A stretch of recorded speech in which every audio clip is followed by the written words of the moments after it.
नमस्कार। आज हम बात करने वाले हैं भारत की एक बहुत ही खास बकरी की नस्ल के बारे में।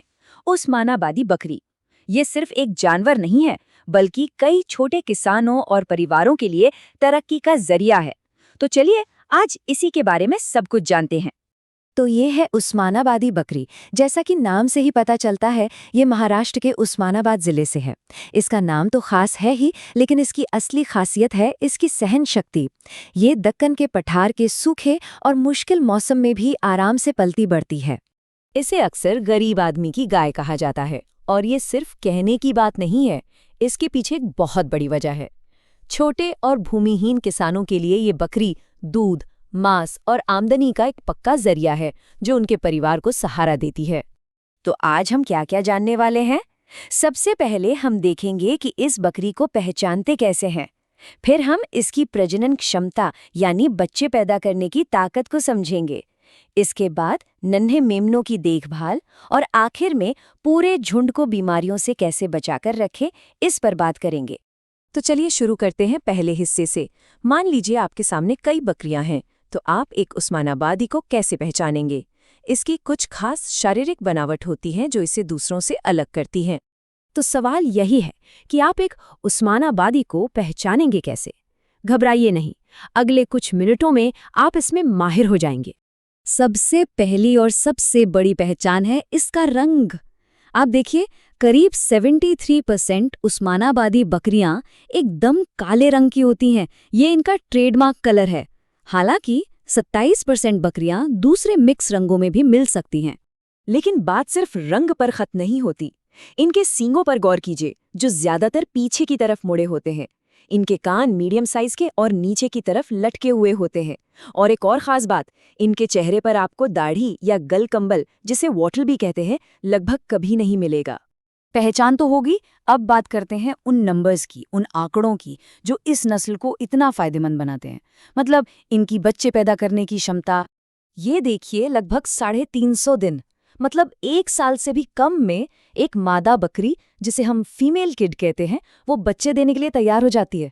ये दिखाता है कि ये नस्ल कितनी जल्दी बड़ी होती है। और ये नंबर तो और भी ज्यादा इम्प्रेसिव है, सिर्फ 232 दिन। ये है 2 बच्चों के जन्म के बीच का औसत समय। इसका सीधा मतलब है कि आपका झुंड बहुत तेजी से बढ़ सकता है, जो किसी भी किसान के लिए अच्छी खबर है।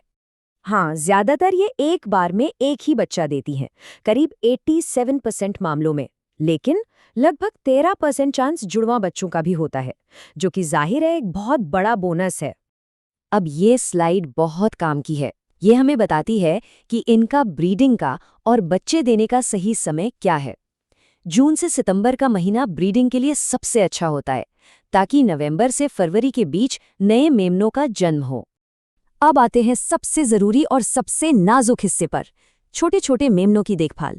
उनकी जिंदगी के पहले कुछ दिन तय करते हैं कि वो आगे चलकर कितने स्वस्थ रहेंगे। इसे पहला दूध या खीस कहते हैं, और ये किसी अमृत से कम नहीं। जन्म के 2 घंटे के अंदर मेमने को ये पिलाना बहुत बहुत जरूरी है। कितना पिलाना है? मेमले के वजन का करीब 10%, और ये कम से कम 3 दिन तक करना है। इसी से उसे बीमारियों से लड़ने की ताकत मिलती है। लेकिन इस छोटी सी उम्र में एक बहुत बड़ा दुश्मन भी छिपा होता है। जानते हैं वो क्या है?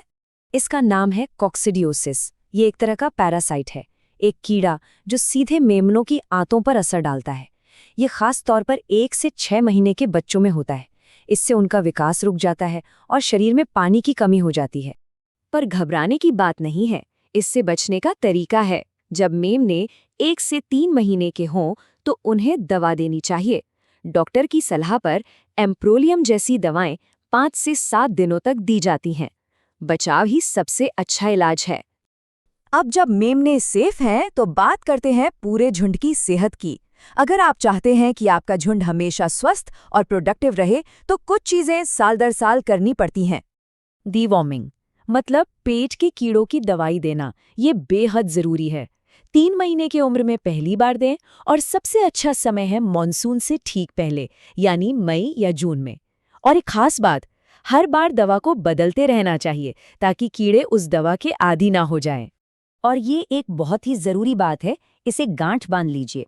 वैक्सीनेशन यानी टीकाकरण से हमेशा 7 से 14 दिन पहले डीवर्मिंग जरूर कराएं। ऐसा करने से टीके का असर कई गुना बढ़ जाता है और झुंड को पूरी सुरक्षा मिलती है। और ये रहा आपका हेल्थ कैलेंडर। ये टेबल बहुत काम की है। इसमें पीपीआर, गोट पॉक्स और एफएमडी जैसी 5 बड़ी बीमारियों के टीकों का पूरा शेड्यूल है। कब पहला टीका लगना है और कब दोबारा, सब कुछ इसमें दिया है। आप चाहें तो इसका स्क्रीनशॉट ले सकते हैं। तो इन सब बातों को जानने के बाद सवाल वही है, क्या ये उस्मानाबादी बकरी जिसकी प्रजनन क्षमता इतनी अच्छी है और सेहत इतनी मजबूत, एक फायदेमंद बिजनेस की सही शुरुआत हो सकती है? जवाब तो यही लगता है कि हाँ, बिल्कुल हो सकती है।